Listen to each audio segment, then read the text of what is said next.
My parents announced I was bankrupt before I was even allowed to sit down. They didn't look at me when they said it. They didn't ask if it was true.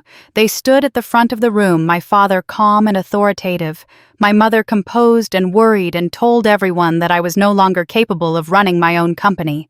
They used words like unstable, overextended, emotional. They said they were stepping in for my own good the way people do when they've already decided your story and just need witnesses.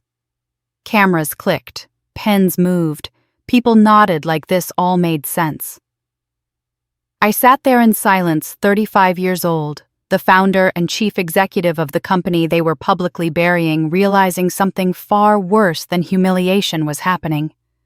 They weren't trying to embarrass me. They were trying to erase me legally, professionally, permanently. And the strangest part was this: they looked relieved, as if they'd been waiting a long time to say these words out loud.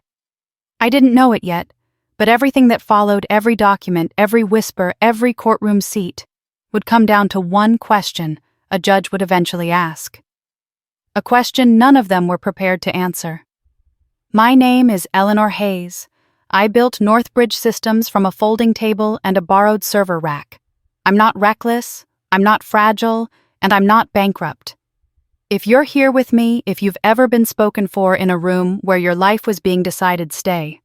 Sometimes knowing someone is listening is the only thing that keeps you steady when your own family is trying to write you out of existence. The room was a glass-walled conference space overlooking the river chosen for optics, neutral, modern, expensive without being flashy.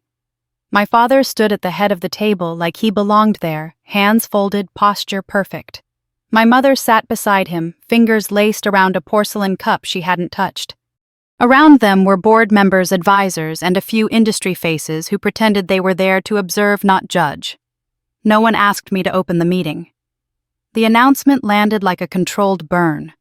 My father spoke about concern, about responsibility, about safeguarding value. My mother added gentle phrases about stress and health. They said my judgment had been compromised by pressure. They said the company needed steady hands. They said temporary measures, temporary oversight, temporary relief. Temporary is the word people use when they want something forever. I watched the faces around the table change in small ways. A chair scooted back. A phone slid out of a pocket. Someone stopped meeting my eyes.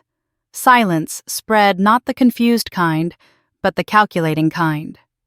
I knew that silence. It's the sound people make when they're already doing the math. When it was over, the meeting dissolved faster than it should have. People gathered folders and avoided conversation. Someone murmured that they had another call. Another offered my parents a sympathetic nod. No one asked me if I wanted to speak. No one asked me if it was true. I stayed seated until the room emptied. I could feel my heartbeat in my throat, but my hands were steady on the table. I had learned a long time ago that the moment you look emotional, people stop listening to your facts and start narrating your downfall. My father approached me, then his voice low, paternal. "Let's not make this harder than it needs to be, Ellie. We're just trying to stabilize things. You'll thank us later." My mother touched my arm lightly like I might shatter. "You've been under so much stress. Let us carry this for a while." They spoke as if decisions had already been made, as if my consent was a courtesy. I nodded once the smallest movement I could manage and stood. I didn't argue, I didn't plead, I didn't give them anything they could twist into proof that they were right. I walked out of the room and into the hallway where the air felt thinner, like the building itself was holding its breath. My phone vibrated before I reached the elevators. An automated message from our primary bank, a compliance review triggered by public disclosure. Another email followed this one from a long-standing partner requesting clarification on leadership stability. The timing was too precise to be coincidence. Systems don't move that fast unless someone primes them. In the elevator mirror, I barely recognized myself. Not because I looked broken, but because I looked invisible.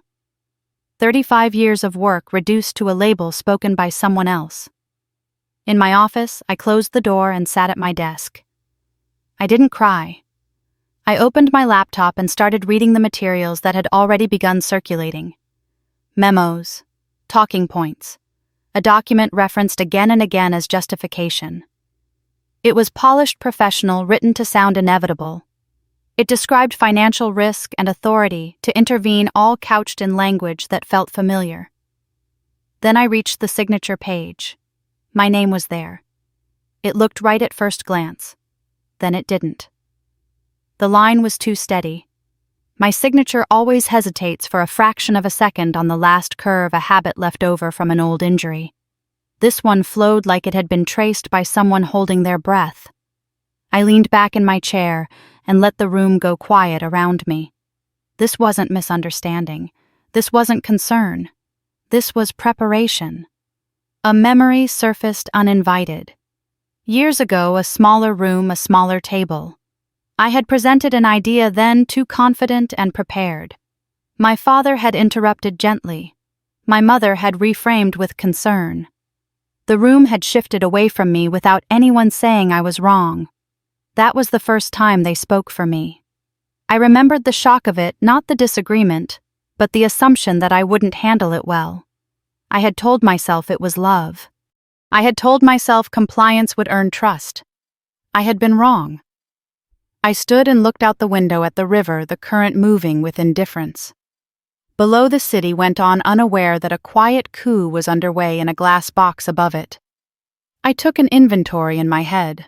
What I still controlled, what was now vulnerable, who knew what and who shouldn't. One detail from the meeting replayed itself with a new sharpness. My father had referenced a timing buffer I had never shared outside a very small circle. He had said it casually, confidently. At the time, I'd brushed it off. Now, it landed differently. Someone was talking. I picked up my phone and scrolled through contacts, stopping on a name I hadn't wanted to use. Not family, not bored, someone outside their orbit. Someone who listened before speaking. I didn't press call yet. I sat back down and opened a blank document. I wrote the date. I wrote the time. I wrote exactly what had been said and by whom. I saved it and locked the file. If they were going to turn my life into a record, I was going to make sure the record told the truth. When I finally left the building, the sky had darkened the river, reflecting a dull strip of light. I walked to my car and paused, hand on the door, letting the moment settle. They had spoken for me in public. They had tried to take my voice. They had forgotten something. I had built this company by paying attention, by listening when others assumed I wouldn't, by waiting when everyone else rushed. If they wanted to play this quietly, I could be quieter. I got in the car and drove home, already planning my next move. The room emptied faster than it should have. Chairs scraped softly against the floor. A few murmured excuses floated past me like smoke. Someone mentioned another call, another obligation, as if this meeting had simply run long instead of detonated. No one asked if I was all right. No one asked if the word bankrupt was accurate. They gathered their things and left, as if gravity had shifted and it was safer not to linger near me. I stayed seated until the last glass door closed. Silence settled thick and deliberate. It wasn't confusion, it was calculation. I'd seen this before, just not aimed at me. When people believe risk has entered the room, they don't ask questions. They create distance. When I stood, my legs felt steady, which surprised me. I expected shaking, a rush of heat, something physical. Instead, there was a strange clarity, like my body had decided panic would be inefficient. I walked out into the hallway, my heels echoing too loudly, and pressed the elevator button with more force than necessary. My phone buzzed before the doors opened. The first message was automated. Compliance review initiated, triggered by public disclosure. The wording was neutral, bloodless, but I knew what it meant. Accounts would be flagged, transfers delayed, questions raised by people who had no context and no patience. A second vibration followed almost immediately. A partner I'd worked with for years asking for clarification on leadership stability and financial position. The timestamp told me everything I needed to know. This wasn't reaction. This was activation. Systems don't move this quickly unless someone has already flipped the switch. In the elevator mirror, my reflection looked oddly distant. Not broken, just faded. Like a photograph that had been left in the sun too long. 35 years old, and my credibility was already being rewritten in real time by someone else's mouth. I didn't answer either message. I let the elevator carry me down floor by floor while I forced my breathing to stay even. There would be time to respond later when every word could be measured and documented. Right now, silence was safer. My father was waiting near the exit. He looked relaxed, almost pleased, as if the hardest part of his day was already behind him. When he saw me, he opened his arms slightly, the gesture practiced paternal. "Ellie," he said softly, "let's not make this harder than it needs to be. Harder than what exactly I didn't ask." I just looked at him. "We're stepping in temporarily," he continued, lowering his voice as people passed. "This will calm everyone down. The market hates uncertainty. You'll see this is the cleanest way through it." Temporary. There it was again. My mother joined us, her expression carefully composed. "You've been carrying so much," she said. "We can take some of that weight. You don't have to prove anything right now." They spoke as if they were offering relief, not taking control, as if this were a kindness I should accept gratefully. I noticed how neither of them asked me what I wanted. The assumption hung between us unspoken but heavy. My role had already been reduced to compliance. I nodded once. Not agreement, acknowledgement. "I need some time," I said. "I want to review everything." "Of course," my father replied smoothly. "Take tonight. We'll talk tomorrow." He smiled the way he always did when he believed he'd won something without resistance. As I walked away, I caught a fragment of his voice behind me, low and urgent. "Legal needs to move quickly now that it's public." I didn't turn around. Outside, the air was cooler, sharper. I stood on the sidewalk for a moment, letting the city noise recalibrate my senses.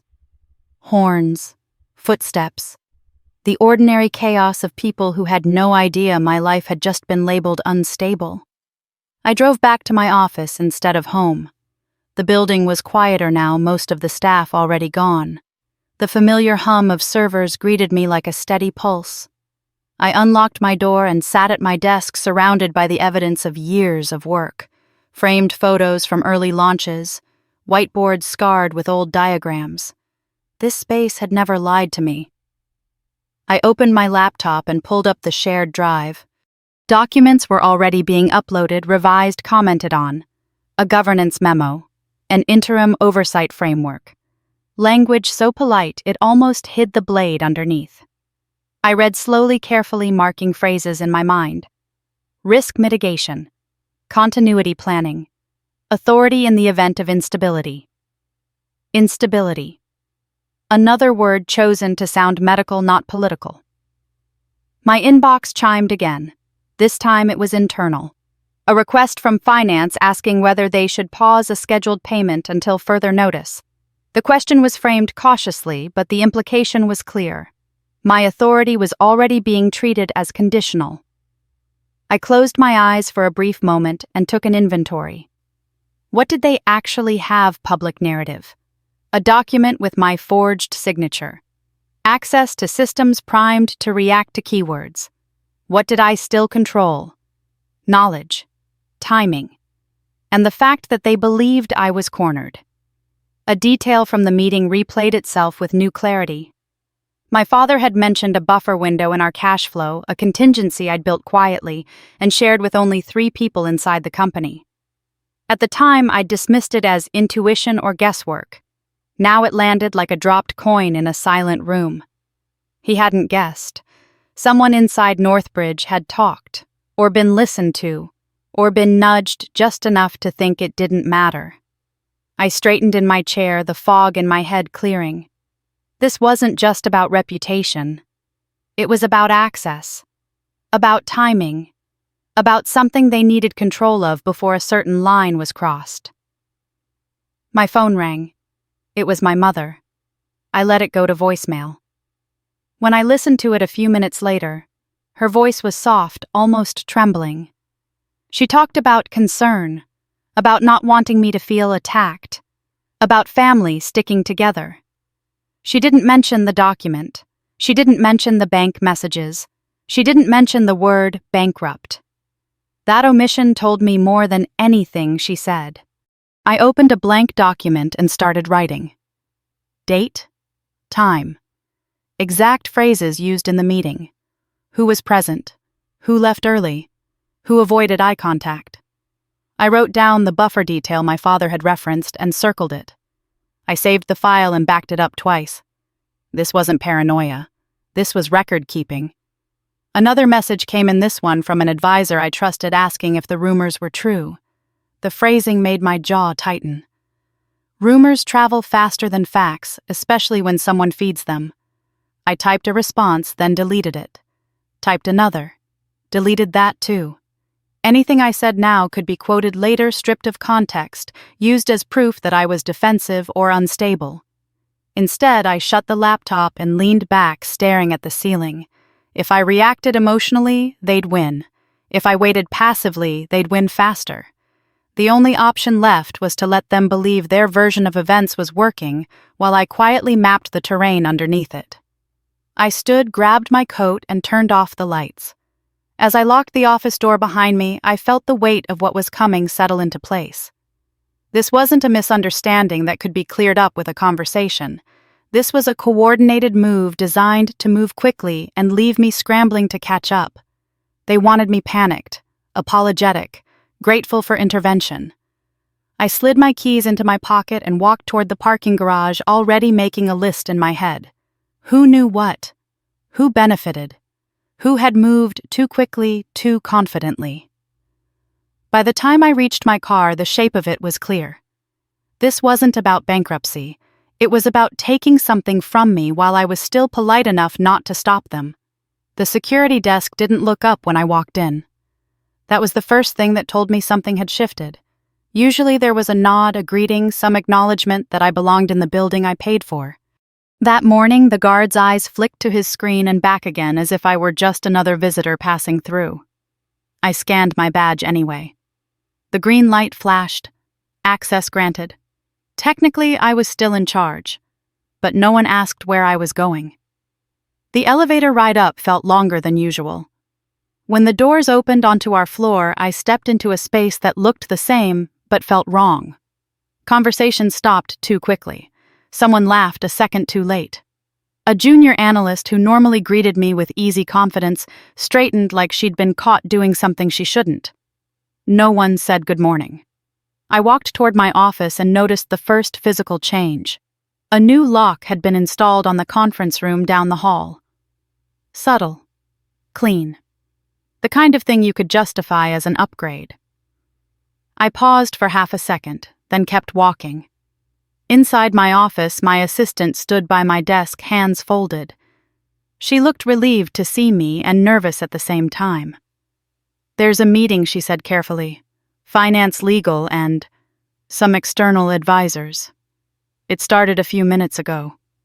A few minutes ago. I didn't ask why I hadn't been informed. The answer was already hanging in the air. I nodded and turned back toward the hallway, my heels steady against the floor. If they were going to sideline me, they were going to have to do it in front of me. The conference room door was closed. That alone was unusual. Meetings here were usually transparent doors left open as a gesture of collaboration. I opened it without knocking. Conversation stopped mid-sentence. Around the table sat people I recognized and a few I didn't. Our general counsel, the head of finance. 2 men in tailored suits I'd never met, their folders stamped with a firm logo that didn't belong to us. My father sat at the far end of the table, hands folded perfectly at ease. "Ellie," he said as if surprised, "we were just covering contingencies." Covering contingencies without the CEO. I took the empty seat closest to the door and set my bag down slowly. No one offered to catch me up. The silence stretched awkward and revealing. "We were discussing risk exposure," one of the unfamiliar men said smoothly. "Given recent developments." Recent developments. Not an accusation, a justification. I leaned back and listened. They talked about continuity, about safeguarding operations, about reassuring partners. Words layered on top of words until they sounded responsible, inevitable. I noticed how often they said temporary oversight, temporary authority, temporary adjustments. Temporary is how people take things without admitting they're stealing. A document slid across the table toward me. Interim governance framework. I didn't touch it right away. I watched their faces instead. The lawyer's careful neutrality, the finance lead's tight jaw, my father's calm confidence. This would allow us to act quickly if needed, my father said, just to keep things moving smoothly. I flipped through the pages slowly. It was well drafted, too well.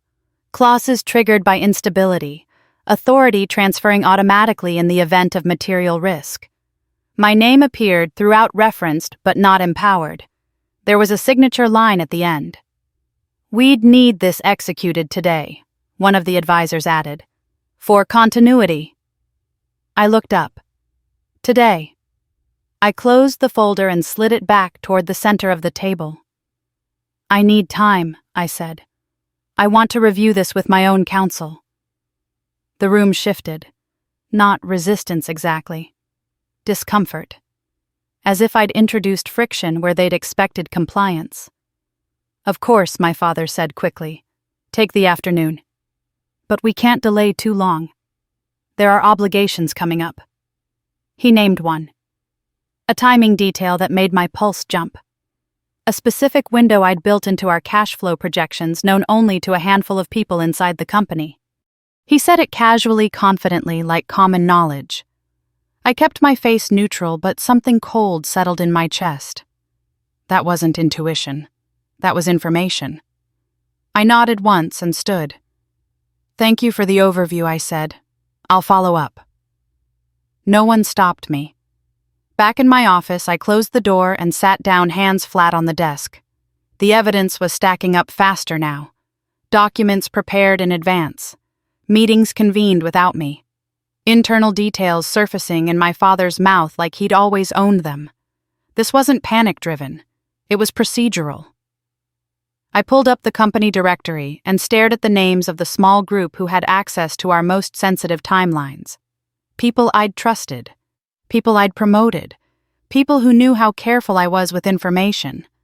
Someone in that circle had decided their loyalty lay elsewhere.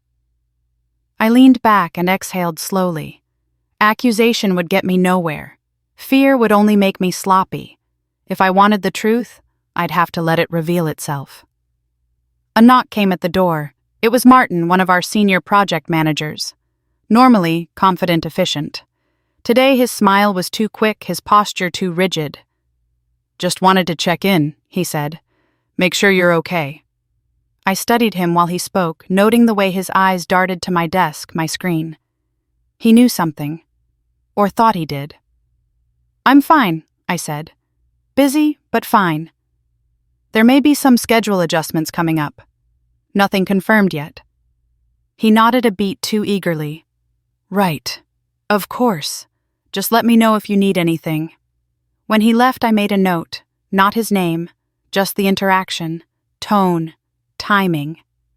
The rest of the day passed in fragments. Emails asking for clarification.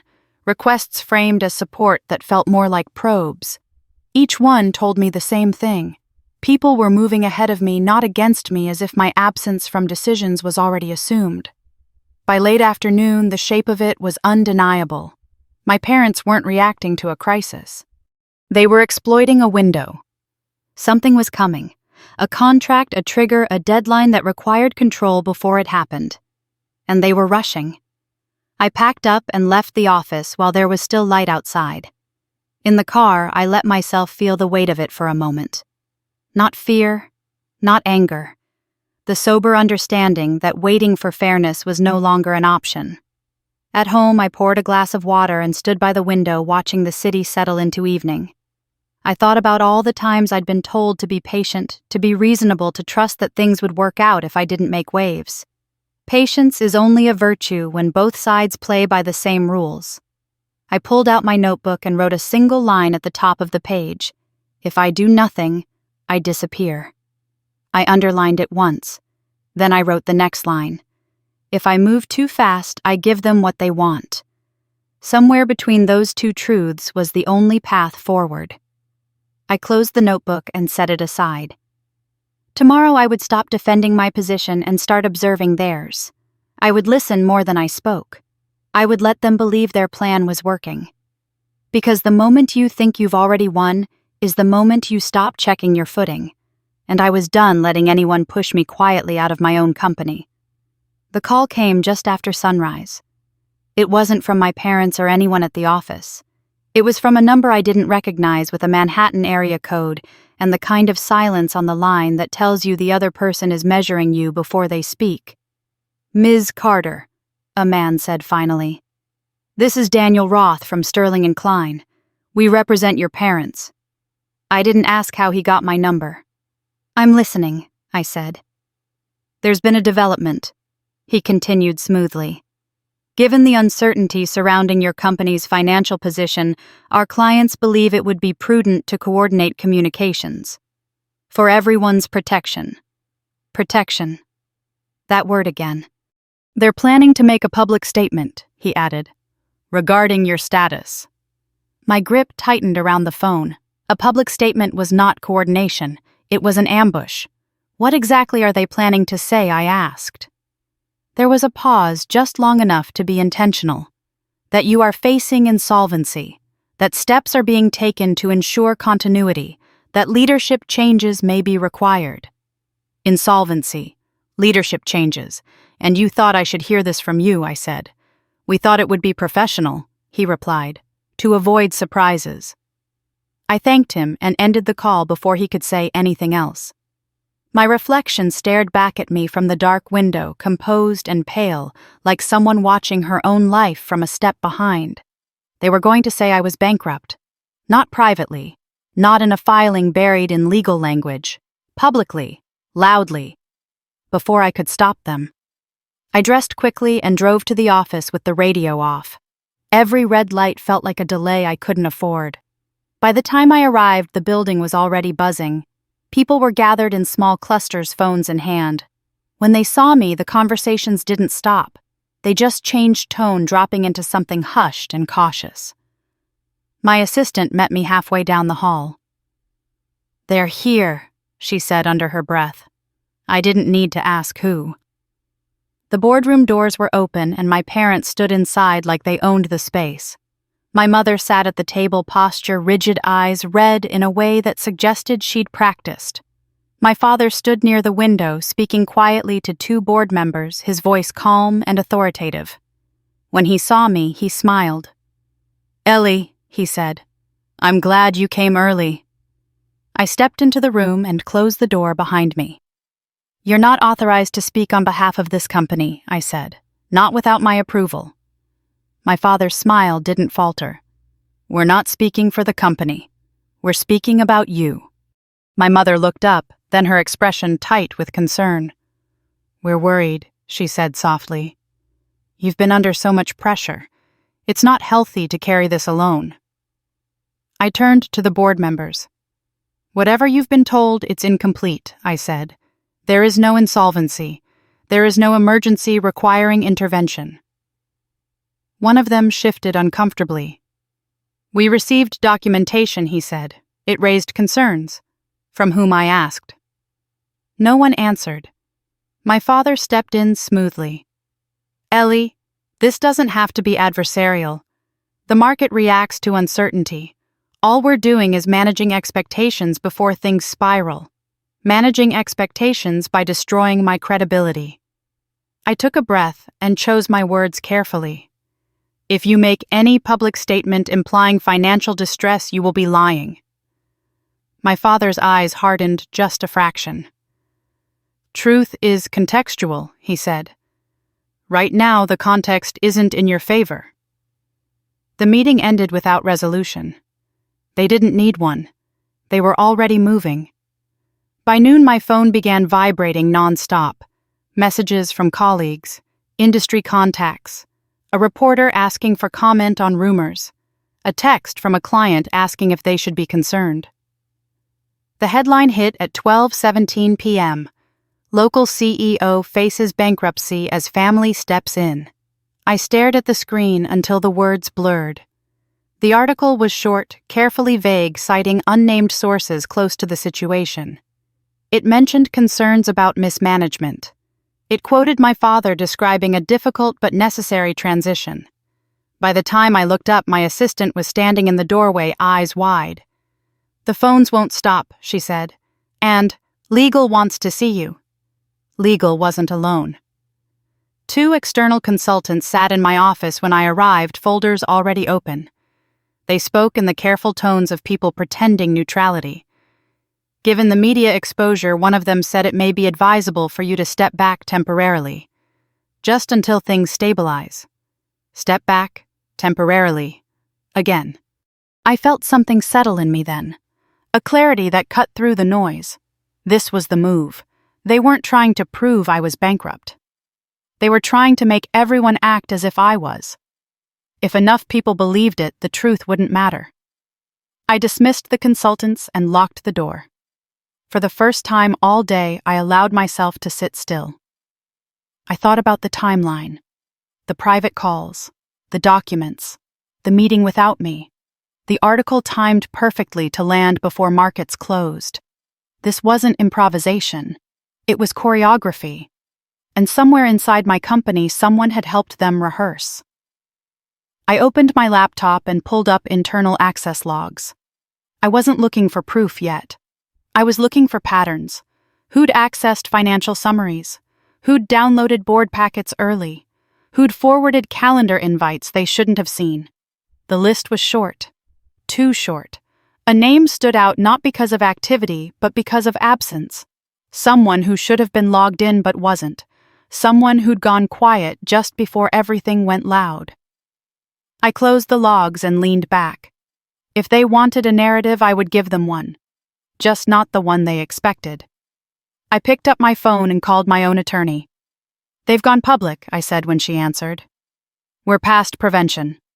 There was a pause. Then, "Good. Now we can move forward." By evening, the story had spread. Speculation hardened into assumption. Assumption turned into pressure. A board member called to suggest a leave of absence. Another asked if I'd consider selling. I declined every invitation to disappear. At home that night, I poured myself a drink I didn't finish and stood in the dark, listening to the city. I thought about how easily a woman in power becomes a problem the moment she stops being convenient.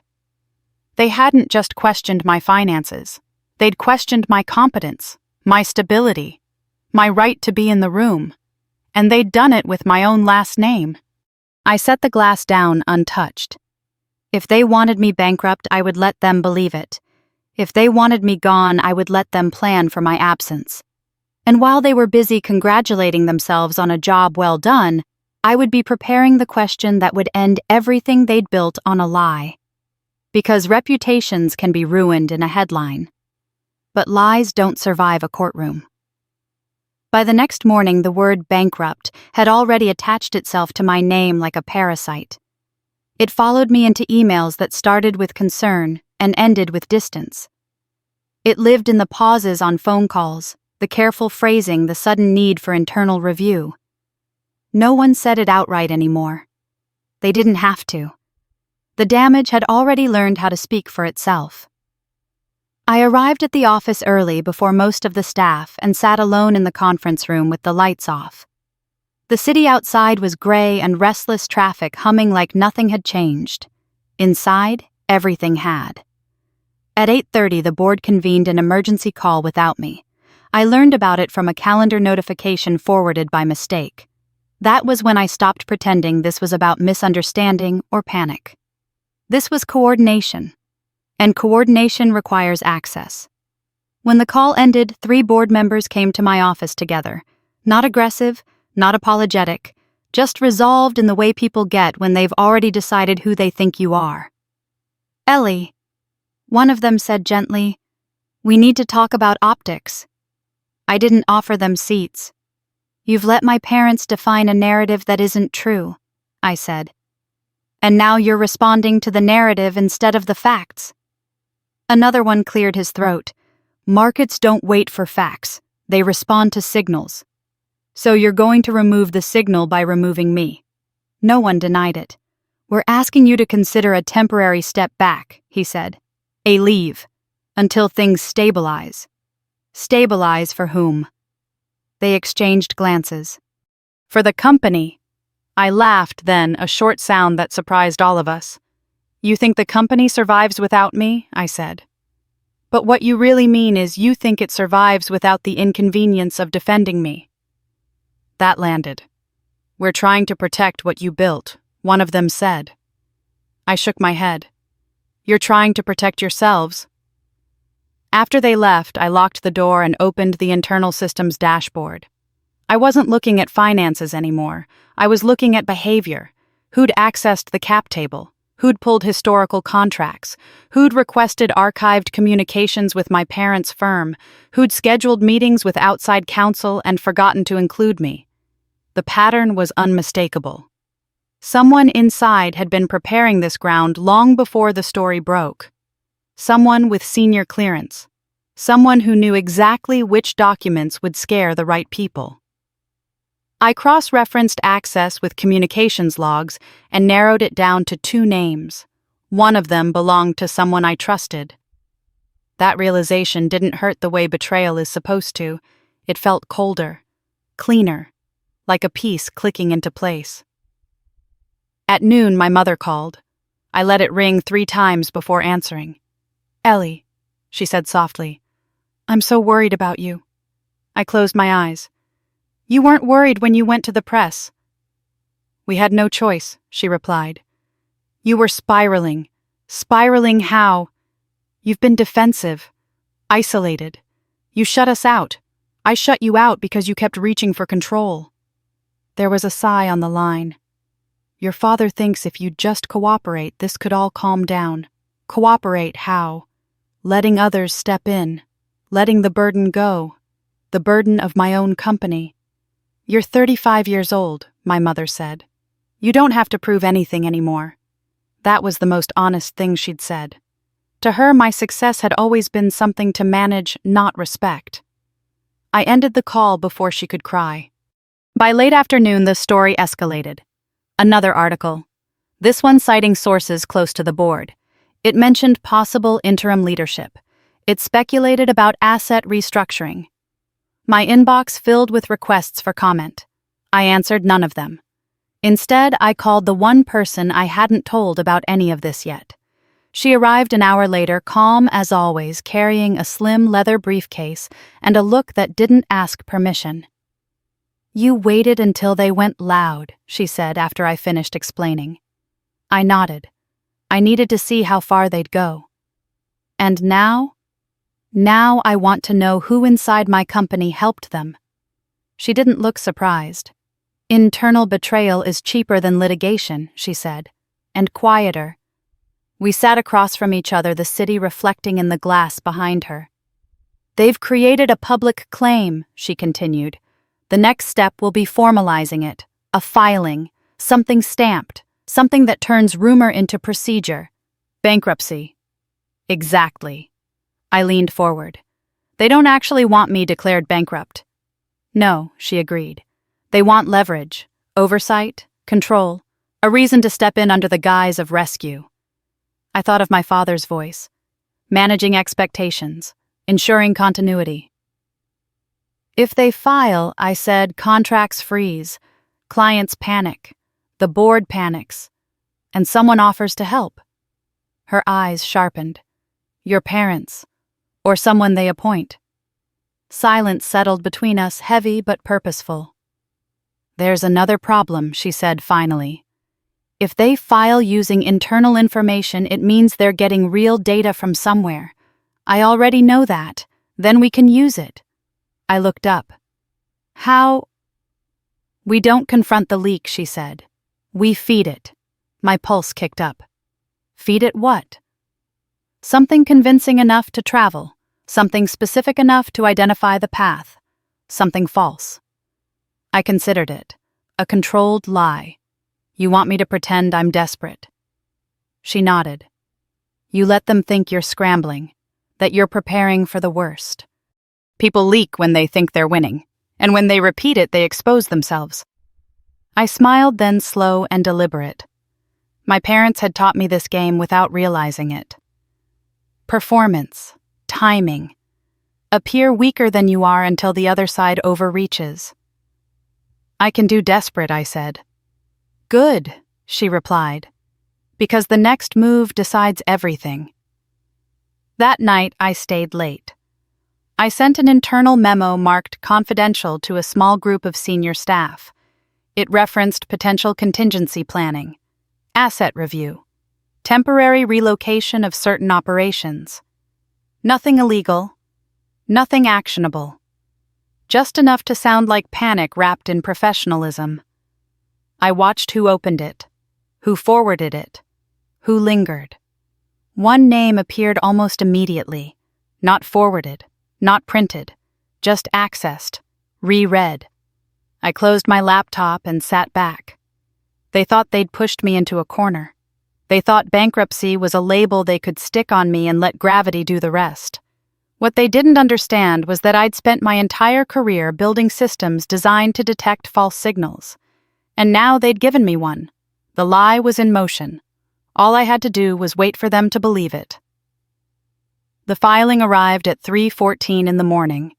I was awake, staring at the ceiling, replaying the previous day in slow motion, when my phone vibrated on the nightstand. The notification didn't buzz again. Whoever sent it assumed one vibration was enough. It was a court alert. Involuntary bankruptcy petition filed. I sat up, pulse steady in a way that surprised me. When you expect a blow, it doesn't knock the air out of you. It confirms what you already knew. I opened the document and scrolled. There it was. My name. My company's name.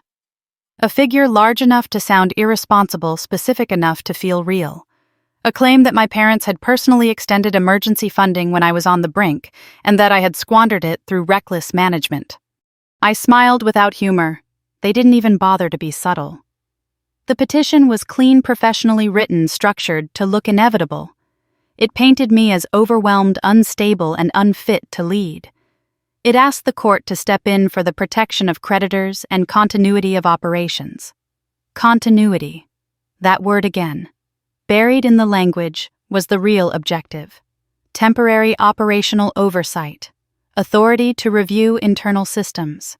The right to secure assets and evaluate leadership. They didn't want my reputation. They wanted my company's spine. By 6 a.m., my attorney was already on the phone. They filed overnight, she said. That tells me they wanted the narrative to hit before anyone could respond. I watched dawn creep through the window. Did they attach evidence? She exhaled. They attached an agreement. My stomach tightened. What kind of agreement? A loan document. Signed by you. I closed my eyes. Open it, she said. Look carefully. I did. And immediately I knew. The signature was mine in shape only. Too smooth, too even. No hesitation where my wrist always faltered from an old injury. The pressure was wrong. The rhythm was wrong. It was a forgery. They didn't just lie. They fabricated proof, and they'd done it confidently enough to file it in federal court. That means someone helped them, I said. Yes, she replied. And it means they're willing to escalate. By 9 a.m., the news was everywhere. My parents' names were conspicuously absent from the headlines. The story framed them as concerned parties trying to salvage what I'd damaged. I was portrayed as a founder who flew too close to ambition and burned out. Reporters camped outside the office. Cameras waited for me to crack. I didn't give them anything. Instead, I went in. The moment I walked through the doors, the room went quiet. Not hostile, not supportive, suspended, like everyone was waiting to see which version of me would show up. I walked straight to my office and closed the door. Then I did something my parents never expected. I stayed calm. I reviewed the filing line by line. The fabricated loan referenced internal milestones that were not public. Timelines. Project phases. Language used only in our internal documentation. They hadn't guessed. They'd been told. I cross-checked the details with the memo I'd sent the night before. One phrase appeared verbatim. I leaned back in my chair. There it was. The lie had traveled, and now I knew exactly how. I called my attorney back. They used internal language, I said. Specific. They couldn't have invented it. Then we can prove access, she replied. Which changes everything. I looked at the forged agreement again. The formatting was familiar. Too familiar. The footer matched templates used by my parents' advisory firm. I sent it to her. 10 minutes later, she called back. This document wasn't just forged, she said. It was assembled using their internal systems. My jaw tightened. Meaning your parents didn't just enable this. They engineered it. The rest of the day unfolded like a rehearsal I'd already watched. The board called another emergency session. This time I was invited. Their tone was grave, measured, rehearsed. Given the filing, one of them said, "We need to consider interim leadership." I looked at each of them in turn. "You're responding to a petition based on false documents," I said. "If you move against me now, you're complicit." Another board member shifted. "We can't ignore a court action." I nodded. "But you can wait for facts." They didn't answer. That told me everything. By evening, a court date was set. I went home exhausted but clear. This was no longer about saving my position. This was about exposing a mechanism. They'd assumed I would panic, that I'd lash out, that I'd beg for mercy or negotiate quietly. Instead, I prepared. I authorized forensic analysis on the signature. I pulled bank records that would show no such loan ever existed. I preserved access logs and communication trails. And quietly, I let the controlled misinformation continue. I didn't revoke anyone's access. I didn't confront the person I suspected. I let the system watch. At midnight, another notification appeared. A request from an internal account to download archived deployment schedules, the same account as before. I forwarded it to my attorney without comment. She replied with one sentence. "Let them keep digging." I lay back on the couch and stared at the ceiling again this time, with a different feeling in my chest. My parents had crossed a line they couldn't retreat from. They'd taken a private war and dragged it into a courtroom, assuming their status would shield them. They forgot one thing. Courtrooms don't care who raised you. They care who can prove what. And the question that would destroy them wasn't about money. It was about access. Who knew what they shouldn't? And why? I closed my eyes and finally slept, knowing that when the judge asked it, everything they'd built on my silence would collapse.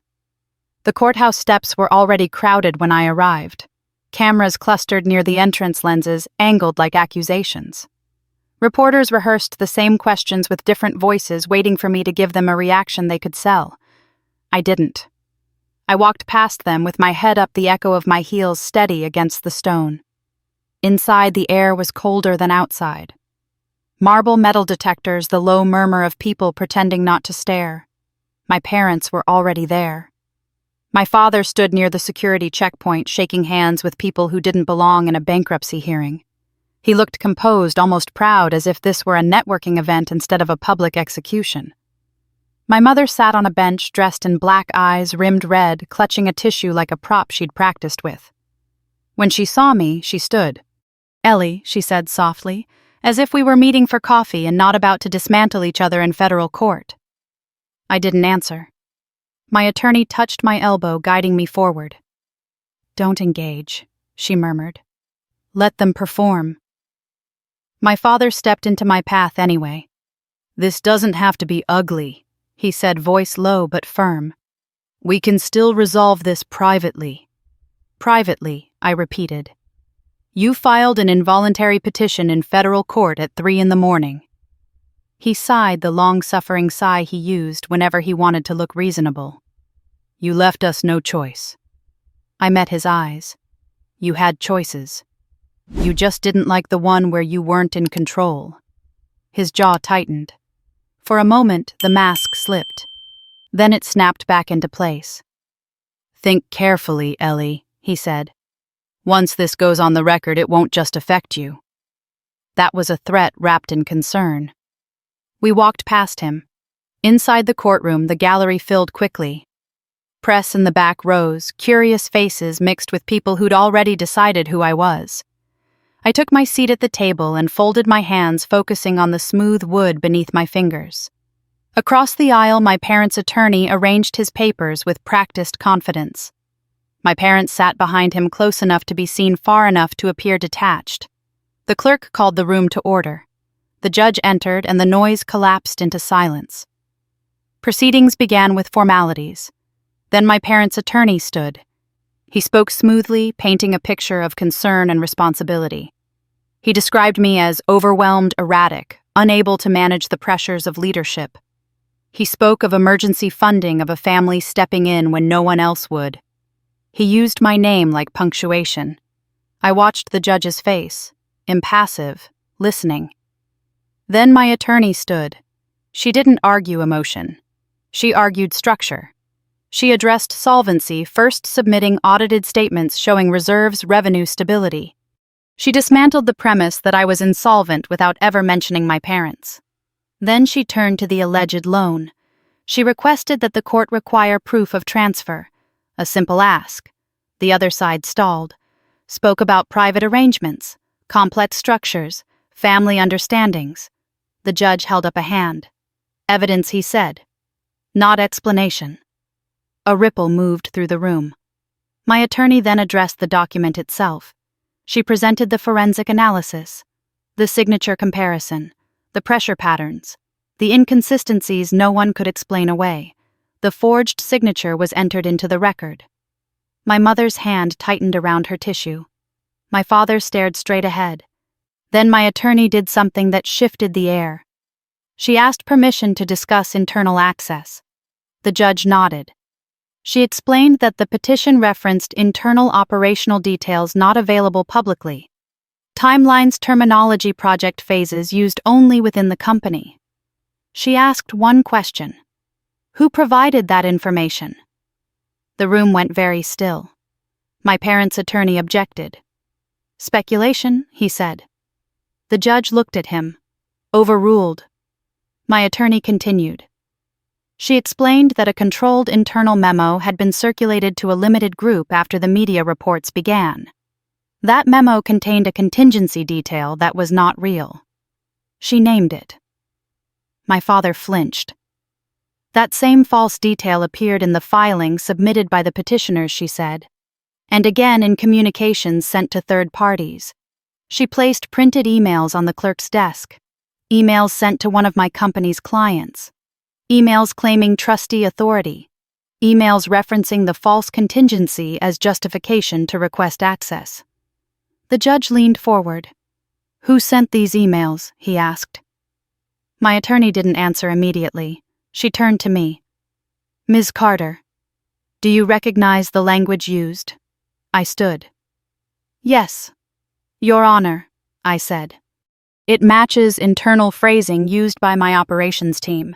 Who would have access to that information? A small group. The judge's gaze moved to the back of the courtroom. A man shifted in his seat. I felt it before I saw it. The tension pulling toward one point. My attorney named him. The judge instructed the bailiff to close the doors. For the first time, my parents looked uncertain. The judge asked the man to stand, asked about his role, his access, his communications with my parents' firm. The man tried to minimize, to explain, to frame it as misunderstanding. Then the judge asked the question that ended everything. Who authorized you to share internal company information with the petitioners? Silence stretched. My father's attorney started to speak. The judge held up his hand. "Answer the question," he said. The man swallowed. "Mr. Carter requested updates," he said quietly. "Said it was necessary to protect the investment." The word investment hung in the air like smoke. The judge looked at my father. "Mr. Carter, did you authorize this contact?" My father opened his mouth, closed it, then spoke. "I was trying to prevent a collapse," he said. "To stabilize the situation." The judge's voice was calm when he responded. "By impersonating a trustee and attempting to access client systems," my mother let out a sound sharp and involuntary. The judge leaned back, then forward again. "This court does not look kindly on fabricated evidence, unauthorized access, or the use of bankruptcy proceedings as leverage in private disputes," he said. He dismissed the petition. Immediately. He ordered the record preserved. He referred the matter for further investigation. And just like that, the narrative my parents had spent weeks building collapsed in a single afternoon. Outside the courtroom, cameras surged. My parents reached for me. "Ellie," my mother said, tears spilling now for real. "We need to talk," my father said urgently. I stepped back. "Not today," I said. I walked past them and into the light, the noise rising behind me. My heart pounding, not with fear, but with something steadier. Relief wasn't loud. It was quiet, and it was mine. The noise didn't stop when I stepped outside. It followed me down the courthouse steps, cameras shouting my name, questions colliding into a single demand for reaction. I kept walking, my attorney half a step ahead, her hand raised just enough to block a microphone without touching it. "Ms. Carter, do you feel vindicated? Is this the end of the dispute with your parents? Will you press charges?" I didn't answer. Not because I didn't have words, but because this moment wasn't for them. Every answer would become a headline, trimmed and sharpened until it cut the wrong way. Silence was the only thing they couldn't rewrite. The car door closed, sealing out the noise. For the first time all day, my breath came easy. "You did well," my attorney said as we pulled away. I stared out the window at the city sliding past. "That wasn't performance," I said. "That was survival." She nodded. "And now comes the part people forget about." "Which part?" "The aftermath." By the time I reached the office, the ruling was already circulating. My phone buzzed nonstop. Messages from board members who hadn't returned my calls days earlier. Clients asking for confirmation. Partners suddenly eager to reaffirm confidence. I ignored them all and walked straight to my office. Inside, everything looked the same. Desk, chair, whiteboard covered in plans that hadn't paused just because my parents tried to pull the floor out from under me. The normalcy steadied me more than any congratulation could have. At 6 p.m., I called a meeting. Not with the board, with my team. They gathered in the conference room, quietly, faces, tired eyes searching. Some of them smiled when they saw me. Others looked uncertain, as if waiting for permission to relax.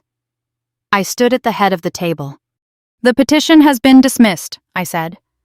"Effective immediately." A breath moved through the room. Not cheers, relief. The court found the filing was based on false documents and unauthorized access. I continued. "An investigation is ongoing. That process is out of our hands. What is in our hands is how we move forward." I paused, letting that settle. There has been a breach of trust inside this company. No one spoke. "I am not going to name names tonight," I said. "I am not going to speculate or accuse in this room. That will happen through proper channels. What I will say is this." I looked at each of them in turn. "We are tightening access. We are documenting everything. We are protecting our work and each other. If anyone here feels uncertain, pressured, or compromised, my door is open." Silence, then a nod. Someone exhaled. "Meeting adjourned," I said.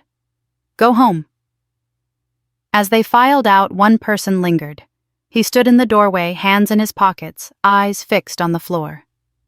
"Ellie," he said. I didn't turn. Yes, I never meant for it to go this far. I faced him then. You knew it would go far the moment you shared information you weren't authorized to share. He swallowed. They made it sound reasonable, temporary, like they were just stepping in. That's how it always sounds, I said, before someone else pays the price. He nodded, eyes glassy. I'm sorry. I didn't absolve him. I didn't condemn him. I simply said, we'll let the process decide.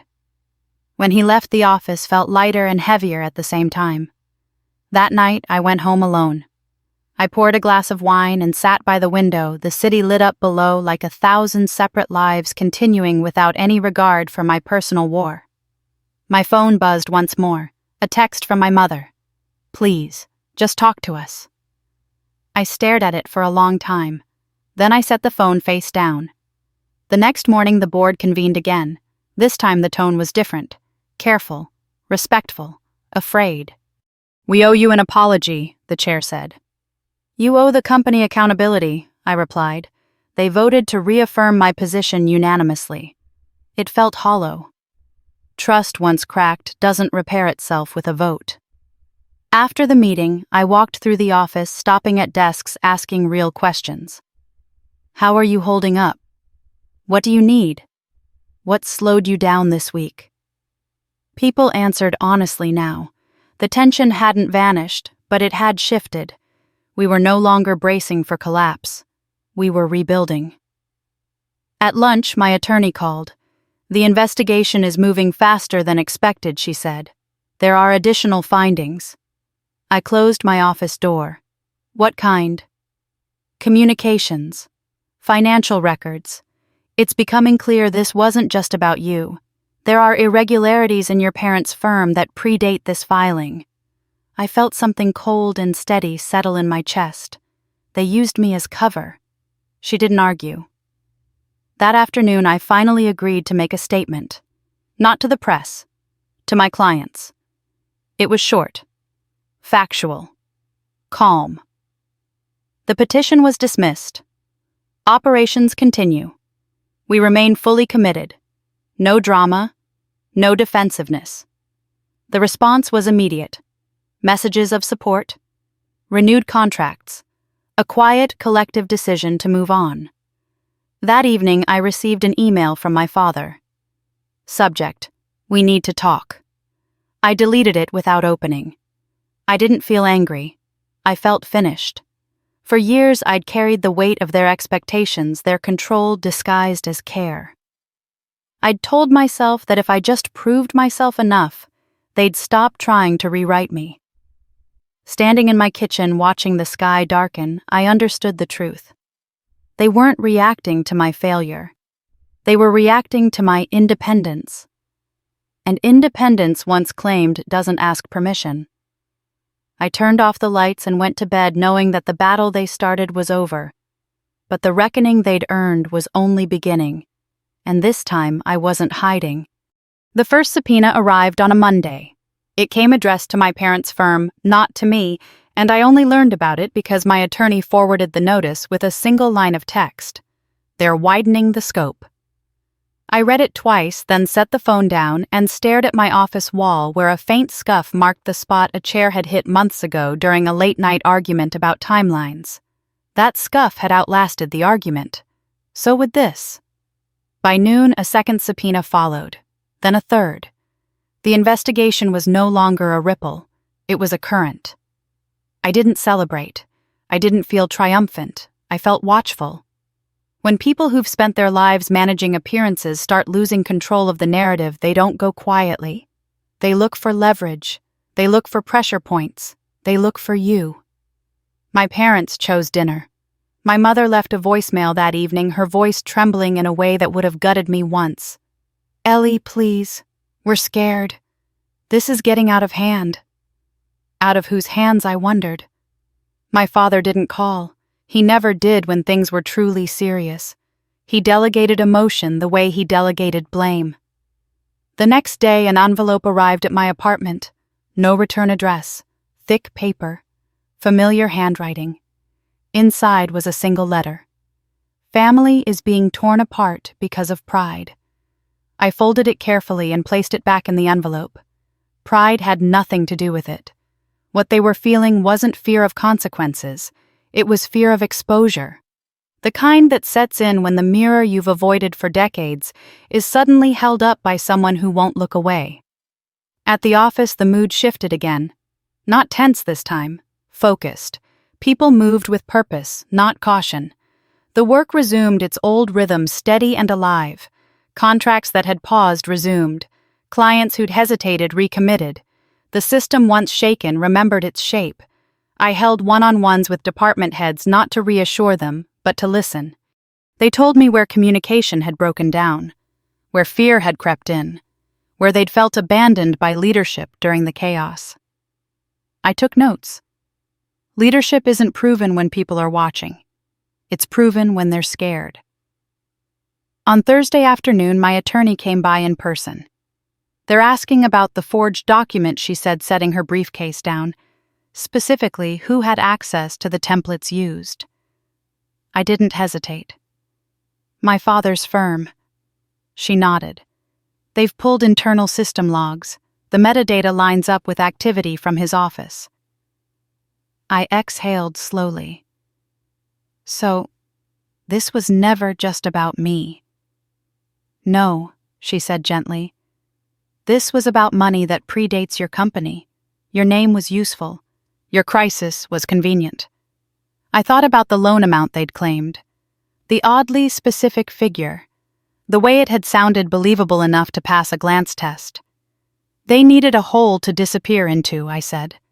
And they tried to dig it through you. That night I dreamed of the house I grew up in. The long hallway, the quiet.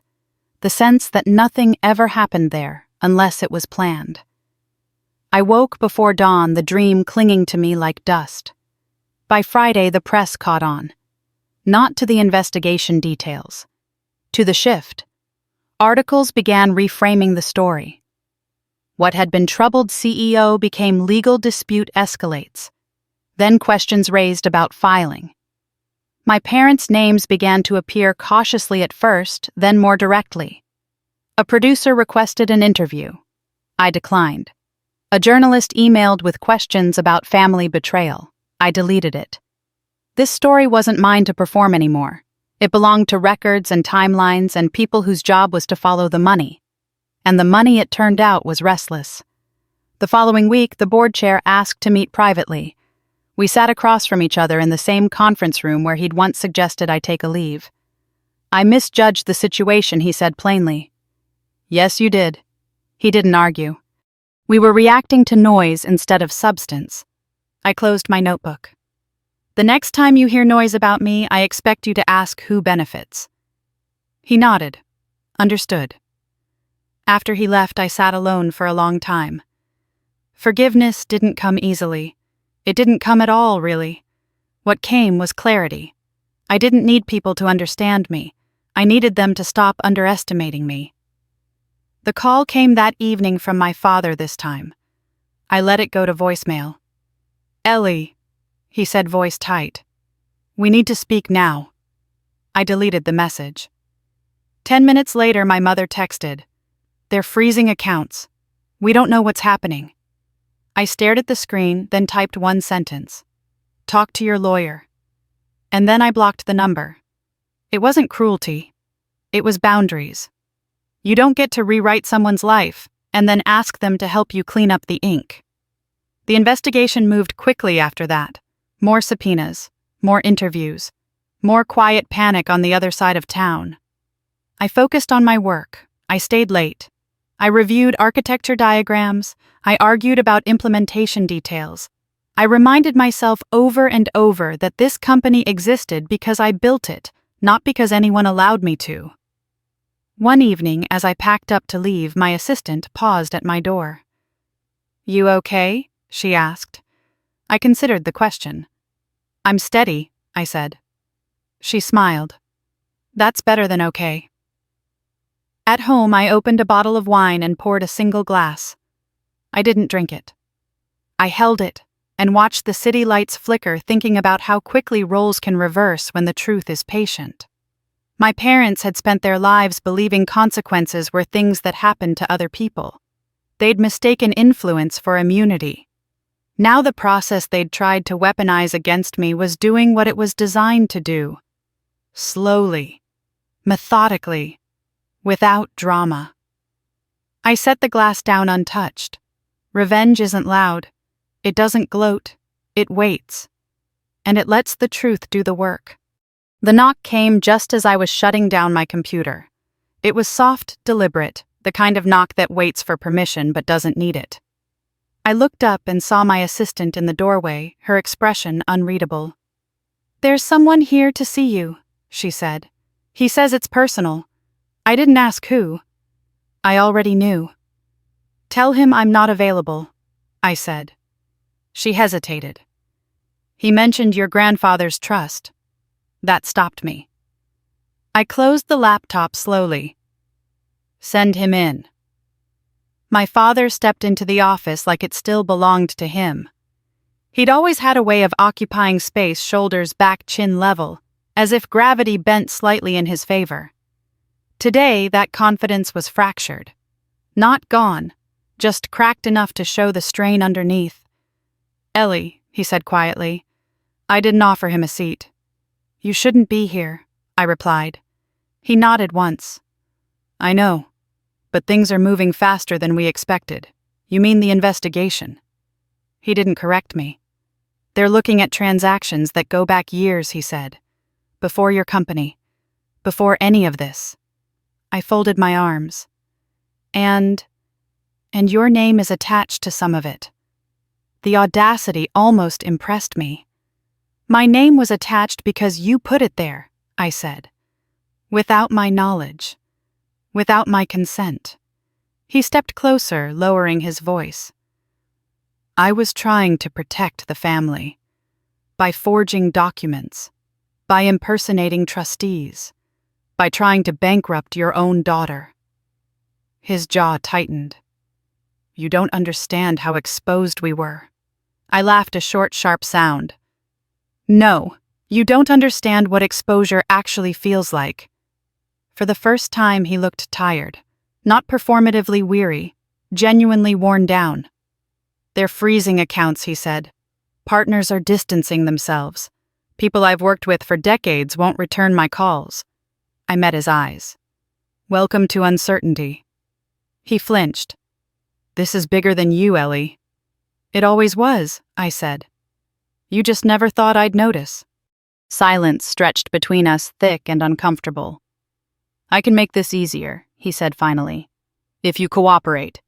I tilted my head. "Cooperate how public support. A statement. Something that frames this as a misunderstanding that nearly destroyed my company." He spread his hands. "No one needs to know everything." I leaned forward then, placing my palms flat on the desk. "Here's what you don't seem to grasp," I said evenly. "You don't get to decide what people need to know anymore. You lost that privilege the moment you tried to erase me." His eyes darkened. "You'd really let this destroy us." I shook my head. "You did that yourself." He stood there for a long moment, as if weighing something. Then he straightened, the old posture reasserting itself. "If you don't help," he said, "this will get ugly." I smiled, slow and calm. "It already is." I pressed the button on my desk. "Security, please escort Mr. Carter out." My father stared at me, something like disbelief flickering across his face. Then security appeared, polite but firm, and guided him toward the door. As he left, he turned back once. "You think you've won?" he said. I met his gaze. "No, I think I'm free." The door closed behind him, and the office felt lighter instantly, as if the air itself had been holding its breath. I sank into my chair and closed my eyes. That was the last time I saw him as my father. From then on, he was just another subject in an investigation. The next few weeks unfolded with relentless precision. Interviews, depositions, requests for records that reached farther back than anyone expected. The legal process moved like a machine, indifferent to status or sentiment. I was questioned too. Thoroughly. Calmly. I answered everything. Transparency is easy when you have nothing to hide. One afternoon, my attorney called with an update that made me sit down. They've uncovered a pattern, she said. Misallocated funds. Recycled losses. Your name was used to justify internal transfers. I closed my eyes. He needed a scapegoat. Yes, she agreed. And now the paper trail is too clear to ignore. I didn't feel satisfaction. I felt a quiet, aching finality. The house I grew up in. The dinners. The expectations. All of it had been built on something far more fragile than I'd ever realized. Control. When control slips, the truth rushes in. The press shifted tone again. Articles about my company's resilience, about leadership under pressure, about a patriarch's fall from grace. I still didn't speak to them. My story was no longer the headline. It was the footnote that explained everything else. At the office, things stabilized in a way that felt real this time. No forced optimism, no performative loyalty, just work steady and honest. One evening as I walked the floor, I passed a group of junior engineers laughing over a whiteboard, arguing about a solution like the world wasn't on fire. That sound grounded me more than any ruling ever could. This was what mattered. Not my last name, not their approval, not the version of me they'd tried to bury under paperwork and lies. Just this. Building something that stood on its own. That night I went home and opened a box I hadn't touched in years. Old photos, letters, a journal I'd kept in my 20s filled with questions about whether I was enough, whether I'd ever escape the shadow of where I came from. I flipped to a random page and read a line I'd written once, half angry, half afraid. One day, I'll prove them wrong. I closed the journal gently. I didn't need to prove anything anymore. The truth had done that for me. And as the city settled into sleep around me, I realized something I hadn't expected. The hardest part wasn't losing my family. It was accepting that I'd never actually had the one I thought I did. But in that loss was something cleaner, stronger. The freedom to finally choose myself. And that choice once made couldn't be taken away. The indictment became public on a Thursday afternoon. I was in the middle of a design review when my phone buzzed once then again. I didn't check it until the meeting ended. When I did, the notification sat there like a quiet verdict. Federal charges filed, plural. I read the summary slowly. Wire fraud.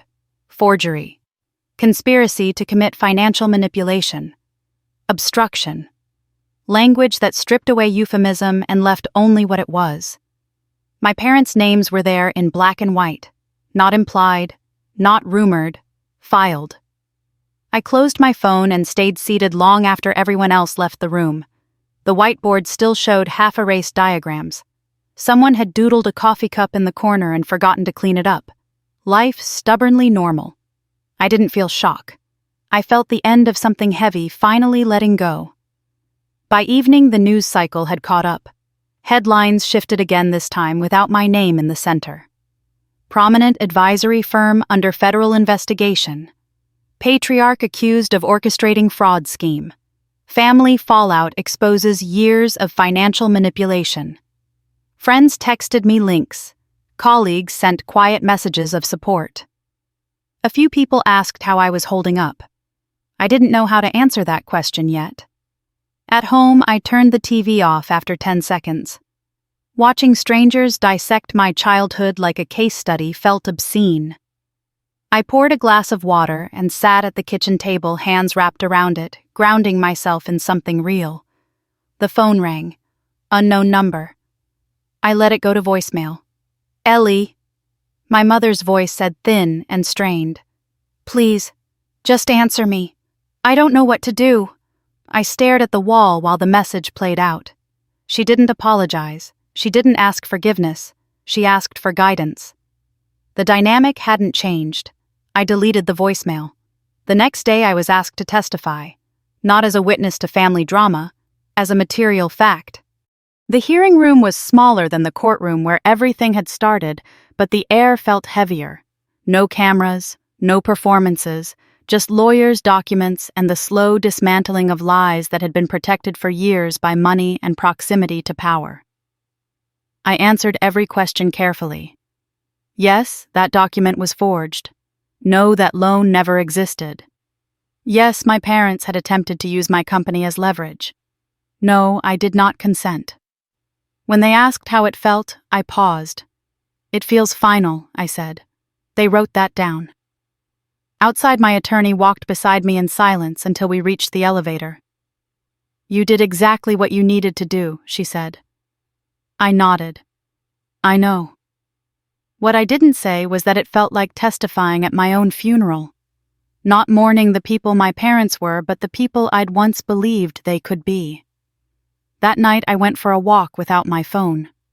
The city breathed around me, unbothered by indictments or legacy. Couples argued softly on stoops. Someone practiced violin badly in an open window. A busker sang off-key near the subway entrance. Life didn't stop for justice. It just kept moving. At work, the transition from crisis to closure was uneven. Some people were relieved. Others were shaken.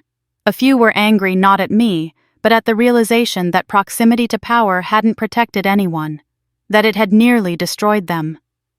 I held a company-wide meeting. I didn't talk about my parents. I talked about systems. We don't build safeguards because we distrust each other, I said. We build them because trust deserves protection. I talked about transparency, about boundaries, about what happens when loyalty replaces ethics. I watched people listen, really listen. That was the moment I knew we'd survive this. Not because we'd won, but because we'd learned. The board proposed a public statement in my support. This time they asked first. I approved a brief one. It acknowledged the ruling, affirmed my leadership, reiterated our values, no emotion, no spectacle. After it went out, the responses came quietly. Investors stayed, clients renewed. The market moved on. Reputation, I learned, doesn't recover with noise. It recovers with consistency. On Sunday morning, I received a letter in the mail. My father's handwriting. I almost didn't open it. Almost. Inside, the message was short. I never meant for it to end like this. I read it twice. He still believed intent mattered more than impact. I folded the letter and placed it in the same box where I'd put the earlier one. Evidence of a mindset that never changed, only lost its audience. That afternoon, I visited my old neighborhood. Not the house, just the street. The trees were taller, the fences newer. The sense of quiet control still clung to the place like humidity. I stood there for a moment and felt nothing. No anger. No longing. Just distance. Distance, I realized, is not the absence of feeling. It's the presence of choice. That night, I slept deeply for the first time in weeks. No rehearsing conversations. No bracing for the next escalation. Just rest. In the quiet, a simple truth settled into me. The story was almost over. Not because everything was fixed, but because the central lie had been exposed. And once a lie is exposed, it can't anchor itself anymore. All that was left was to decide what I carried forward, and what I finally let go. The morning everything finally quieted felt unreal. No notifications, no calls, no new filings. Just sunlight spilling across the floor of my kitchen like it had every other day before my family decided to turn my life into leverage. I made coffee slowly, deliberately savoring the ordinary. For the first time in months, there was nothing waiting to ambush me on the other side of my phone. The trial dates had been set. The investigations were moving forward without my involvement. My parents' names were no longer something I had to respond to or defend against. They existed in a separate lane now governed by processes I didn't control and no longer needed to monitor. That separation was the real victory. At the office, I didn't announce anything. I didn't gather people for a speech. I just worked. I reviewed proposals, signed off on deployments. Argued with an engineer about a design flaw that would have annoyed me a year ago and grounded me now. The company wasn't healing because of court rulings or public vindication. It was healing because it was allowed to breathe again. In the afternoon, I took a walk around the floor and stopped by a window overlooking the city. From up there, everything looked stable. Buildings stacked on buildings. People moving with purpose. Systems layered on systems, most of them invisible until something failed. That's what my parents never understood. Power doesn't come from control. It comes from stewardship, from knowing when to hold and when to let go.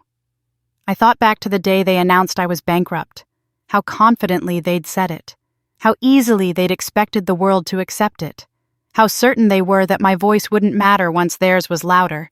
They weren't wrong about one thing. The world did believe them, at first. What they underestimated was time. Time gives lies enough rope to tangle themselves. Time forces people to answer questions they thought they'd never have to hear out loud. And all it took in the end wasn't a speech or a confrontation, just one question in a courtroom, the kind that doesn't accuse, the kind that asks for proof. When I left work that evening, I didn't go home right away. I walked instead, letting the city carry me without direction. I passed restaurants where families laughed too loudly. Offices where lights still burned long after they should have gone dark. People living inside stories I'd never know. Once I'd wanted my family's approval more than anything. I'd shaped myself around it, delayed decisions, softened edges, believed that if I could just make them comfortable, they'd stop trying to manage me. Now I understood something much simpler. People who need to control you don't stop when you succeed. They stop when you refuse to participate. I reached my building and paused before going inside. There was a moment, brief but clear, where I could feel the weight of everything I'd carried finally set down. Not replaced by triumph or bitterness, just space. That night, I opened my laptop and reread the first business plan I'd ever written, the one my parents had dismissed, the one they'd called unrealistic. I smiled at the margins filled with naive optimism and impossible timelines. I hadn't been wrong. I'd just been early.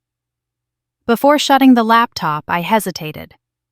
Then I opened a blank document and started writing. Not a legal statement, not a press release, just the truth. What it felt like to be undermined by the people who raised you. What it costs to stand alone when your own family becomes your adversary. What happens when you choose integrity over approval and pay the price anyway? I didn't know who I was writing it for at first. Then I realized. I was writing it for anyone who had ever been told they were too much, too stubborn, too ambitious, too inconvenient. For anyone who had been cast as the problem because they refused to play a role that kept someone else comfortable. I was writing it for you. Because if there's one thing this experience taught me, it's that silence protects the wrong people. And telling your story, even quietly, even imperfectly, can be the first step toward reclaiming yourself. I saved the document and closed the laptop. Some stories don't end with reconciliation. Some end with clarity. And clarity is enough. If you stayed with me through this story, I want you to know something. Whether you're watching from a kitchen table, a hospital room, a late-night office, or a place where you feel unseen, you're not imagining it. Power can be abused. Families can betray. Systems can fail. But truth has a way of surfacing when you stop running from it. If any part of this resonated with you, I'd love to hear from you. You don't have to share details. You can just say hello or tell me where you're watching from or leave a single word that captures how this made you feel. And if you want to hear more stories like this, stories about quiet revenge, about standing your ground, about choosing yourself when it costs you everything else, consider staying with this channel. Subscribe if you feel called to. Come back when you need a reminder that you're not alone. Because sometimes knowing someone is listening is the thing that helps you stand back up. Thank you for standing in this moment with me. This story is over, but yours isn't.